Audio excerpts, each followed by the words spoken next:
ஓம் சாந்தி 23/5/2025 காலை முரளி பாப்தாதா மதுபன். இனிமையான குழந்தைகளே, இக்கரையிலிருந்து அக்கரைக்கு அழைத்து செல்ல உங்களுக்கு படகோட்டி கிடைத்துள்ளார். உங்களுடைய கால்கள் இப்போது இந்த பழைய உலகத்தில் இல்லை. உங்களுடைய நங்கூரம் எடுக்கப்பட்டு விட்டது. கேள்வி: மந்திரவாதி பாபாவின் அதிசயமான மந்திரம் என்ன? அதை வேறு யாரும் செய்ய முடியாது. பதில்: சோழிக்கு சமமான ஆத்மாவை வைரத்திற்கு சமமாக மாற்றுவது, தோட்டக்காரனாக ஆகி முட்களை மலராக்கி விடுவது. இது மிகவும் அதிசயமான மந்திரமாகும். இதை ஒரு மந்திரவாதியான பாபா மட்டுமேதான் செய்கின்றார், வேறு யாரும் அல்ல. மனிதர்கள் பணம் சம்பாதிப்பதற்கு மட்டுமே மந்திரவாதி என்று சொல்லிக் கொள்கிறார்கள். ஆனால் பாபாவை போல் மந்திரம் செய்ய முடியாது. ஓம் சாந்தி. முழு சிருஷ்டி சக்கரத்தில் அல்லது நாடகத்தில் பாபா ஒரு முறைதான் வருகின்றார். வேறு எந்த சத்சங்கம் போன்றவற்றிலும் இப்படி புரிந்து கொள்ள மாட்டார்கள். அங்கு கதை சொல்லக்கூடிய தந்தையும் இல்லை, அங்கு குழந்தைகளும் இல்லை. உண்மையில் அவர்கள் பின்பற்றுபவர்களும், அதாவது சிஷ்யர்களும் அல்ல.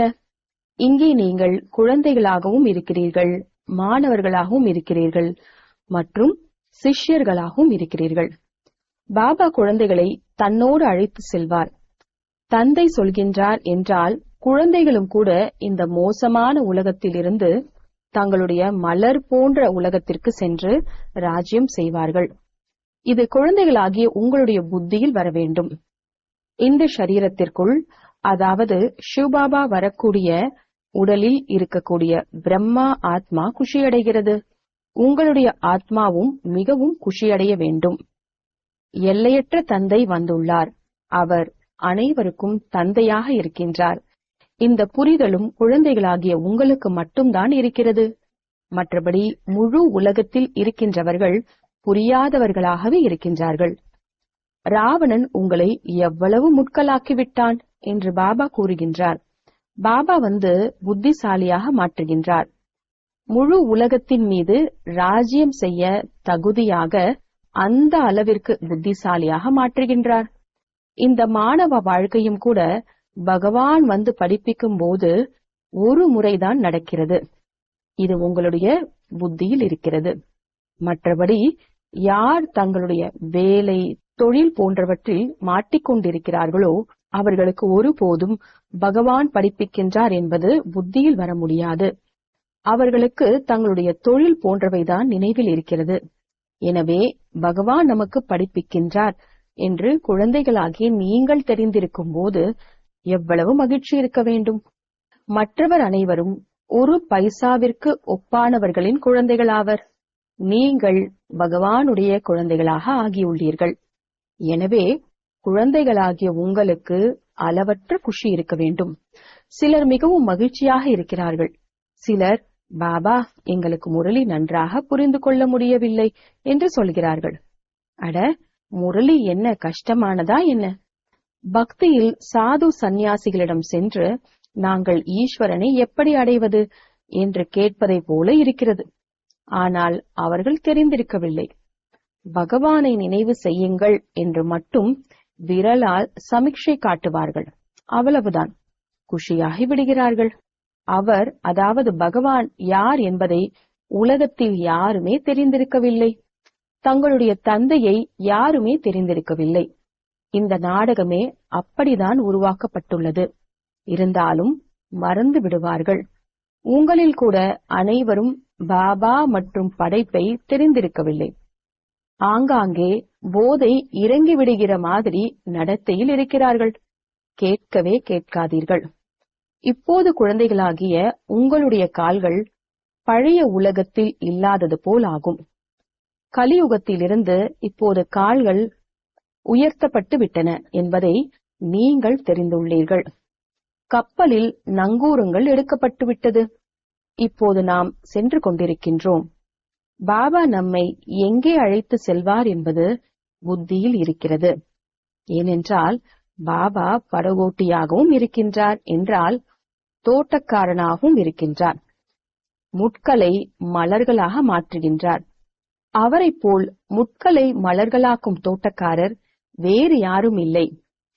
இந்த மந்திரம் குறைந்ததா என்ன? சோழியை போன்ற ஆத்மாவை வைரத்துக்கு சமமாக மாற்றுகின்றார்.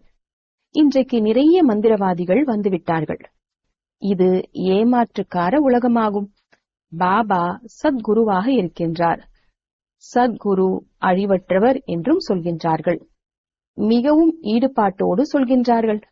எப்போது தாங்களாகவே சத்குரு ஒருவர்தான் என்று சொல்கிறார்களோ, அனைவருக்கும் சத்கதியை வழங்கும் வள்ளல் ஒருவர்தான் என்று சொல்கிறார்கள்.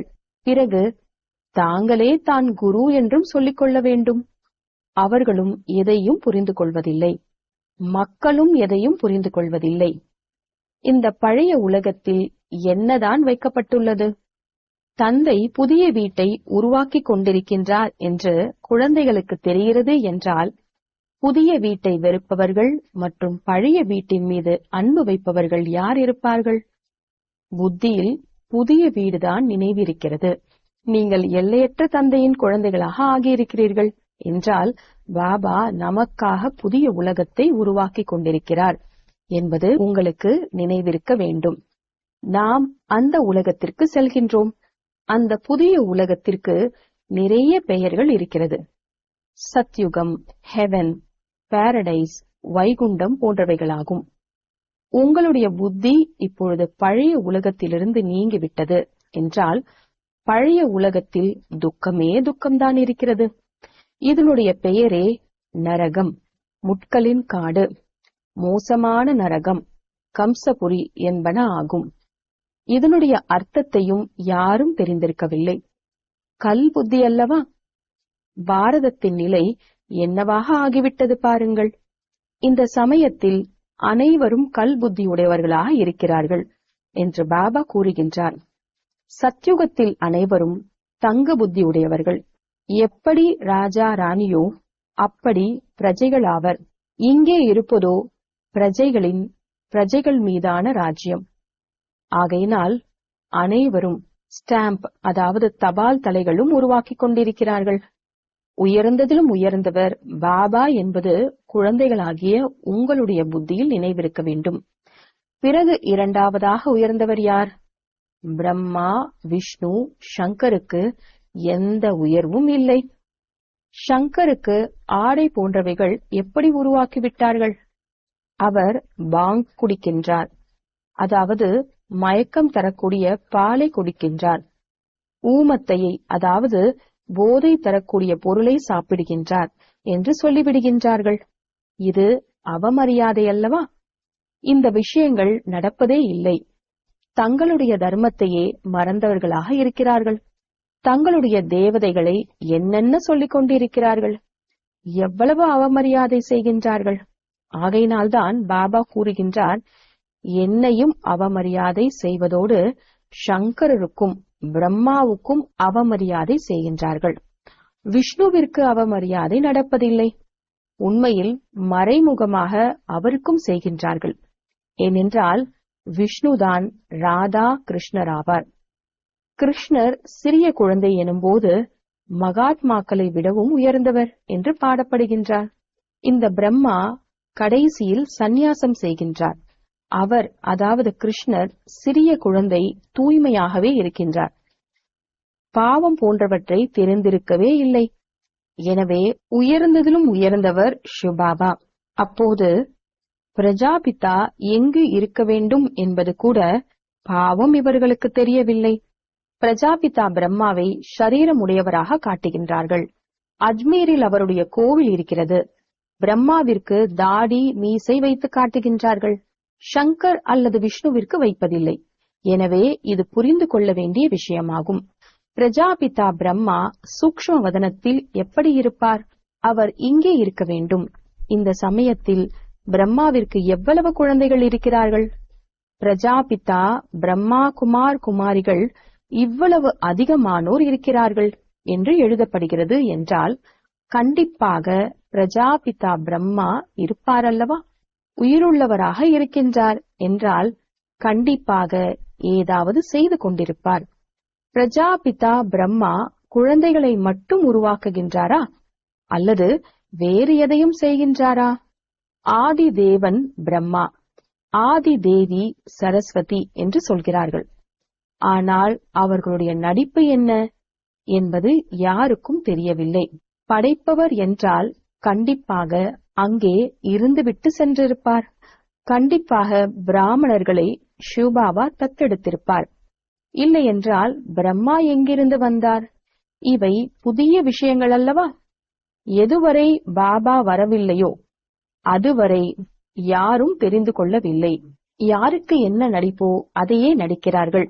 புத்தர் என்ன நடிப்பை நடித்தார், எப்போது வந்தார், வந்து என்ன செய்தார் என்பதை யாரும் தெரிந்திருக்கவில்லை. நீங்கள் இப்போது தெரிந்துள்ளீர்கள். அவர் குருவாக இருக்கின்றாரா, டீச்சராக இருக்கின்றாரா, தந்தையாக இருக்கின்றாரா? இல்லை, சத்கதியை கொடுக்க முடியாது. அவர் தன்னுடைய தர்மத்தை மட்டும் படைப்பவராக இருக்கின்றார். குரு கிடையாது. பாபா குழந்தைகளை படைக்கின்றார், பிறகு படிப்பிக்கின்றார். தந்தை, டீச்சர், குரு மூன்றுமாக இருக்கின்றார். வேறு யாராவது நீங்கள் படிப்பியுங்கள் என்று சொல்வார்களா என்ன? வேறு யாரிடமும் இந்த ஞானம் இல்லவே இல்லை. எல்லையற்ற தந்தைதான் ஞானக் கடலாக இருக்கின்றார். எனவே கண்டிப்பாக ஞானத்தை சொல்வார் அல்லவா? பாபாதான் ஸ்வர்க்கத்தின் ராஜ்ய பாகியத்தை கொடுத்திருந்தார். இப்போது மீண்டும் கொடுத்து கொண்டிருக்கின்றார். நீங்கள் மீண்டும் 5000 ஆண்டுகளுக்கு பிறகு வந்து சந்திக்கிறீர்கள் என்று பாபா கூறுகின்றார். யாரை முழு உலகமும் தேடிக் கொண்டிருக்கிறதோ அவர் நமக்கு கிடைத்துவிட்டார் என்ற குஷி குழந்தைகளுக்குள் இருக்கிறது. பாபா கூறுகின்றார், குழந்தைகளே, நீங்கள் 5000 ஆண்டுகளுக்கு பிறகு மீண்டும் வந்து சந்திக்கிறீர்கள். குழந்தைகள் சொல்கின்றார்கள், ஆமாம் பாபா, நாங்கள் நிறைய முறை சந்தித்திருக்கின்றோம். உங்களை யாராவது எவ்வளவுதான் அடித்தாலும் உதைத்தாலும் கூட உள்ளுக்குள் அந்த குஷி இருக்கிறதல்லவா? சிவபாபாவை சந்திக்கும் நினைவு இருக்கிறதல்லவா? நினைவின் மூலம் எவ்வளவு பாவங்கள் அழிகிறது. அபலைகள், கட்டுப்பாட்டுக்குள் இருப்பவர்கள், அதாவது பாந்தேலிகளுக்கு இன்னும் அதிகமாக பாவம் அழிகிறது. ஏனென்றால் அவர்கள் அதிகம் சிவபாபாவை நினைவு செய்கின்றார்கள். கொடுமைகள் நடக்கிறது என்றால் புத்தி சிவபாபாவின் பக்கம் சென்று விடுகிறது. சிவபாபா காப்பாற்றுங்கள் என்று அழைக்கின்றார்கள். எனவே நினைவு செய்வது நல்லது அல்லவா? தினமும் அடி வாங்கினாலும் கூட சிவபாபாவை நினைவு செய்வார்கள். இது நன்மை அல்லவா? அப்படிப்பட்ட அடிக்கு பலியாக வேண்டும். அடி விழுகிறது என்றால் நினைவு செய்கின்றார்கள். கங்கை நீர் வாயில் இருக்க வேண்டும், கங்கையின் அருகில் இருக்க வேண்டும், அப்போது உயிர் உடலை விட்டு செல்ல வேண்டும் என்று சொல்கிறார்கள். உங்களுக்கு அடி கிடைக்கும் போது பாபா மற்றும் ஆஸ்தி நினைவில் இருக்கும் அல்லவா? தந்தை என்று சொல்வதன் மூலம் ஆஸ்தி கண்டிப்பாக நினைவிற்கு வரும். தந்தை என்று சொன்னவுடன் ஆஸ்தி நினைவுக்கு வராதவர்கள் யாருமே இருக்க மாட்டார்கள். தந்தையின் கூடவே சொத்து கண்டிப்பாக நினைவிற்கு வரும். உங்களுக்கும் கூட சிவபாபாவின் கூடவே ஆஸ்தி கண்டிப்பாக நினைவு வரும். அவர்கள் உங்களை விஷத்திற்காக, அதாவது விகாரத்திற்காக அடி கொடுத்து சிவபாபாவை நினைவூட்டுகின்றார்கள். நீங்கள் பாபாவிடமிருந்து ஆஸ்தியை அடைகிறீர்கள். பாவம் அழிந்து விடுகிறது. இது கூட நாடகத்தில் உங்களுக்கு மறைமுகமான நன்மையாகும். எப்படி சண்டை நன்மை செய்கிறது என்று இருக்கிறதோ அதுபோல் அந்த அடி கூட நல்லதாக இருக்கிறதல்லவா? இன்றைக்கு குழந்தைகளுடைய கண்காட்சி மேளாவின் சேவையில் வேகம் இருக்கிறது. நவ நிர்மாணம், அதாவது புதிய உலக ஸ்தாபனையின் கண்காட்சியின் கூடவே கேட்வே ஆஃப் ஹெவன் என்று எழுதுங்கள். 2 வாக்கியங்களும் இருக்க வேண்டும். புதிய உலகம் எப்படி ஸ்தாபனை ஆகிறது என்பதின் கண்காட்சி இருக்கிறது என்றால் மனிதர்கள் அதை கேட்டு குஷி அடைவார்கள். புதிய உலகம் எப்படி ஸ்தாபனை ஆகிறது என்பதற்காக இந்த சித்திரங்கள் உருவாக்கப்பட்டுள்ளது. வந்து பாருங்கள். கேட்வே ஆஃப் நியூ வேர்ல்ட், அதாவது புதிய உலகத்திற்கான நுழைவாயில் என்ற வாக்கியம் சரியாக உள்ளது. இந்த சண்டையின் மூலம் கேட், அதாவது வாசல் திறக்கிறது. பகவான் வந்தார் என்று கீதையிலும் இருக்கிறது. வந்து ராஜயோகம் கற்றுக் கொடுக்கின்றார், மனிதனிலிருந்து தேவதையாக மாற்றுகின்றார் என்றால் கண்டிப்பாக புதிய உலகத்தில் ஸ்தாபனை நடந்திருக்கும். மனிதர்கள் சந்திரனுக்கு போக எவ்வளவு முயற்சி செய்கிறார்கள். எங்கு பார்த்தாலும் நிலத்தை தான் பார்க்கிறார்கள். மனிதர்கள் யாரும் தென்படவில்லை என்று மட்டுமே சொல்கின்றார்கள். இதனால் என்னதான் பயன் உள்ளது? இப்போது நீங்கள் உண்மையான அமைதியில் செல்கிறீர்கள் அல்லவா? அசரீரியாக ஆகின்றீர்கள். அது அமைதியான உலகமாகும். நீங்கள் மரணத்தை விரும்புகிறீர்கள், ஷரீரத்தை விட்டுவிட விரும்புகிறீர்கள். பாபாவை கூட மரணத்திற்காகவே அழைக்கிறீர்கள். வந்து தங்களோடு முக்தி ஜீவன் முக்திக்கு அழைத்து செல்லுங்கள் என்கிறீர்கள். ஆனால் புரிந்து கொள்வதே இல்லை. தூய்மையற்றவர்களை தூய்மையாக்குபவரை அழைக்கின்றார்கள் என்றால் காலனுக்கெல்லாம் காலனை அழைக்கின்றார்கள் என்பதாகும். பாபா வந்திருக்கின்றார், வீட்டிற்கு செல்லுங்கள், நாம் வீட்டிற்கு செல்வோம் என்று கூறுகின்றார்கள். நாம் வீட்டிற்கு செல்கின்றோம் என்பதை இப்போது புரிந்து கொள்கிறீர்கள். புத்தி வேலை செய்கிறதல்லவா? இங்கே நிறைய குழந்தைகள் இருக்கிறார்கள். அவர்களுடைய புத்தி வேலை தொழிலின் பக்கம் ஓடிக்கொண்டே இருக்கும். இன்னார் நோயுற்று இருக்கின்றார், என்னவாகி இருக்கும்? அநேக விதமான எண்ணங்கள் வந்துவிடுகிறது. நீங்கள் இங்கே அமர்ந்திருக்கிறீர்கள். ஆத்மாவின் புத்தி பாபா மற்றும் ஆஸ்தியின் பக்கம் இருக்க வேண்டும் என்று பாபா கூறுகின்றார். ஆத்மாதான் நினைவு செய்கிறதல்லவா? யாருடைய குழந்தையாவது லண்டனில் இருக்கிறார்கள் என்று வைத்துக் கொள்ளுங்கள். நோயுற்று இருக்கிறார்கள் என்று செய்து வருகிறது. அவ்வளவுதான், புத்தி சென்று விடுகிறது. பிறகு ஞானம் புத்தியில் நிற்காது. இங்கே அமர்ந்திருந்தாலும் புத்தியில் அவருடைய நினைவு வந்து கொண்டே இருக்கும். யாருடைய கணவனாவது நோயுற்று விட்டால் மனைவியின் எண்ணம் மேல் கீழாகிவிடும். புத்தி போகிறதல்லவா? எனவே நீங்களும் இங்கே அமர்ந்து கொண்டே அனைத்தையும் செய்து கொண்டே சிவபாபாவை நினைவு செய்து கொண்டே இருங்கள். அப்போது கூட ஆஹா சௌபாகியமேதான். எப்படி அவர்கள் கணவனையோ அல்லது குருவையோ நினைவு செய்கின்றார்களோ அதுபோல் நீங்கள் பாபாவை நினைவு செய்யுங்கள். நீங்கள் தங்களுடைய ஒரு நிமிடத்தை கூட வீணாக்க கூடாது. எந்த அளவிற்கு பாபாவை நினைவு செய்வீர்களோ சேவையிலும் பாபாதான் நினைவிற்கு வருவார். என்னுடைய பக்தர்களுக்கு புரிய வையுங்கள் என்று பாபா கூறியுள்ளார். இதை யார் சொன்னது? சிவபாபா. கிருஷ்ணருடைய பக்தர்களுக்கு என்ன புரிய வைப்பீர்கள்? கிருஷ்ணர் புதிய உலகத்தை ஸ்தாபனை செய்து கொண்டிருக்கின்றார் என்று அவர்களுக்கு சொல்லுங்கள். ஏற்றுக்கொள்வார்கள். படைப்பவர் இறை தந்தையானவர். கிருஷ்ணர் படைப்பதில்லை. பரம்பிதா பரமாத்மாதான் பழைய உலகத்தை புதியதாக மாற்றிக் கொண்டிருக்கின்றார். இதை ஏற்றுக்கொள்ளவும் செய்வார்கள். புதியதிலிருந்து பழையது, பழையதிலிருந்து புதியதாக ஆகின்றது. கல்பத்தின் காலத்தை அதிகமாக கொடுத்து விட்டதால் மனிதர்கள் காரிருளில் இருக்கிறார்கள். இப்போது உள்ளங்கையில் ஸ்வர்க்கம் இருக்கிறது. நான் உங்களை அந்த ஸ்வர்க்கத்திற்கு எஜமானனாக ஆக்க வந்துள்ளேன் என்று பாபா கூறுகின்றார். ஆவீர்கள் தானே? ஆஹா, ஏன் ஆக மாட்டோம்? நல்லது, என்னை நினைவு செய்யுங்கள், தூய்மையாகுங்கள். நினைவின் மூலம்தான் பாவங்கள் அழியும். விகர்மங்களின் சுமை ஆத்மாவில் இருக்கிறது, ஷரீரத்தில் இல்லை என்பதை குழந்தைகளாகி நீங்கள் தெரிந்துள்ளீர்கள். ஒருவேளை ஷரீரத்தில் சுமை இருந்தால் ஷரீரத்தை எரிக்கும் போது அதனுடைய பாவங்களும் எரிந்துவிட வேண்டும். ஆத்மா அழிவற்றதாக இருக்கிறது. அதில் துரு மட்டும்தான் சேருகிறது.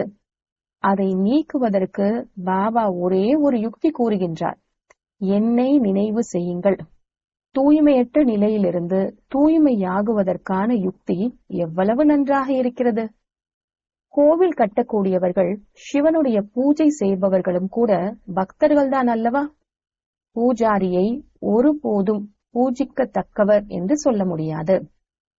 நல்லது, இனிமையிலும் இனிமையான காணாமல் போய் கண்டெடுக்கப்பட்ட செல்ல குழந்தைகளுக்கு தாயும் தந்தையுமான பாப் தாதாவின் அன்பு நினைவுகளும் காலை வணக்கமும். ஆன்மீக குழந்தைகளுக்கு ஆன்மீக தந்தையின் நமஸ்காரம். ஆன்மீக தந்தைக்கு ஆன்மீக குழந்தைகளின் நமஸ்காரம். தாரணைக்கான முக்கிய சாரம். முதலாவது, யாரை முழு உலகமும் தேடிக் கொண்டிருக்கிறதோ அந்த தந்தை நமக்கு கிடைத்துவிட்டார் என்ற குஷியில் இருக்க வேண்டும். நினைவின் மூலம்தான் பாவங்கள் அழிகிறது. ஆகையினால் தந்தை மற்றும் ஆஸ்தியை நினைவு செய்ய வேண்டும். ஒரு நிமிடம் கூட உங்களுடைய நேரத்தை வீணாக்க கூடாது. இரண்டாவது, இந்த பழைய உலகத்திலிருந்து புத்தியின் நங்கூரத்தை எடுத்துவிட வேண்டும். தந்தை நமக்காக புதிய வீட்டை உருவாக்கி கொண்டிருக்கின்றார். இது மோசமான நரகமாகும், கம்சபுரியாகும். நாம் வைகுண்டத்திற்கு செல்கின்றோம் என்ற நினைவில் எப்போதும் இருக்க வேண்டும். வரதானம். விகங் மார்க்க சேவை மூலமாக, அதாவது வேகமான சேவை மூலமாக உலக மாற்றத்தின் காரியத்தை செய்யும் உண்மையான சேவாதாரி ஆகுக. விகங் மார்க்க சேவை மூலமாக, விரைவான சேவை மூலமாக உலக மாற்றத்தின் காரியத்தை செய்யும் உண்மையான சேவாதாரி ஆகுக. விளக்கம். விகங் மார்க்க சேவைக்காக, அதாவது வேகமான சேவைக்காக குழுவில் ஞானமும் யோகமும் இவ்விரு விஷயங்களின் சமநிலை தேவை. எவ்வாறு ஞானத்தின் மூலம் ஒரே சமயத்தில் அநேக ஆத்மாக்களுக்கு செய்தி தருகிறீர்கள், அவ்வாறே நினைவு மூலம் உயர்ந்த எண்ணங்களின் சக்தியின் மூலம் தீவிர வேகத்தில் சேவை செய்யுங்கள். இதற்கான கண்டுபிடிப்பை செய்யுங்கள். அதோடு மட்டுமல்லாமல் குழுவாக திட எண்ணத்துடன் பழைய சம்ஸ்காரங்கள், சுபாவம், பழைய நடத்தை அனைத்தையும் யஜ்யத்தில் ஆகுதியாக போட்டு ஸ்வாஹா செய்யுங்கள். அப்போது உலக மாற்றத்திற்கான காரியம் முழுமை பெறும், அதாவது வேள்வி முடிவு பெறும். ஸ்லோகன். பாலகன் மற்றும் எஜமானன், பாலக் மற்றும் மாலிக் இவற்றின் சமநிலையுடன் திட்டங்களை நடைமுறைப்படுத்துங்கள். பாலகன் மற்றும் எஜமானன், குழந்தை மற்றும் எஜமானன் இவற்றின் சமநிலையுடன் திட்டங்களை நடைமுறைப்படுத்துங்கள். அவ்யக்த சமிக்ஞை. ஆன்மீக கௌரவத்தையும் தூய்மையினுடைய ஆளுமையையும் கையாளுங்கள். தூய்மையை தானம் செய்வதே இந்த ஈஸ்வரிய சேவையின் மிகப்பெரிய புண்ணியம். தூய்மையாவது ஆக்குவதுமே புண்ணிய ஆத்மா ஆவதாகும். ஏனெனில் ஒரு ஆத்மாவை தற்கொலை என்னும் மகா பாவத்திலிருந்து விடுவிக்கிறீர்கள். தூய்மையை இழப்பதே ஆத்மாவை கொலை செய்வதாகும். தூய்மையே உயிர் தானம் ஆகும். ஒருவருடைய துக்கத்தை அகற்றி சுகம் தருவதே அனைத்திலும் மிகப்பெரிய புண்ணிய காரியமாகும். இவ்வாறு புண்ணியம் செய்து செய்தே புண்ணிய ஆத்மா ஆகிவிடுவீர்கள். ஓம் சாந்தி.